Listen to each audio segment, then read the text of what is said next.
అండి, ఎలా ఉన్నారు? నా మ్యారేజ్ డేకి విష్ చేసిన ప్రతి ఒక్కరికి పేరు పేరున చాలా చాలా థ్యాంక్స్ అండి. శారీ ఏందక్క అప్పుడే తీసేసావు అంటారా? ఎప్పుడో తీసేసానండి. మనకంతా జార్జెట్ చీరలే బాగా కడతాం అనమాట, అదే పెద్ద ఘటం.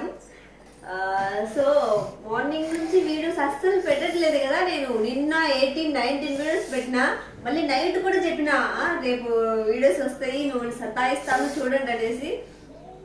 ఏంటంటే విసుగు వచ్చిందనమాట నాకు. ఇంకా పొద్దు నుంచి ఈవినింగ్ వరకు ఇన్ని వీడియోస్ పెట్టేసరికి నైట్ గుర్తు ఉన్నట్లా అసలు అలసట తగిలిపోతుంది చాలా. ఇప్పుడు 7:30కి 8కి లేస్తున్నాను. 8కి ఎప్పుడు లేలేదు కానీ 7:30 7:45 లేస్తున్నాను. ఒకవేళ గుర్తుకొస్తే సడన్గా 5:30కి గుర్తుకొస్తుంది. అప్పటి వరకు మేల్కొని ఉంటే ఉన్నట్టు, లేదంటే ఇంకా మర్చిపోతున్నాను. సో ఎందుకులే కొంచెం రిస్క్ అంత ఎందుకులే, కొంచెం మ్యారేజ్ అయినా కొంచెం బాగుందాం అనేసి తీయలేదు.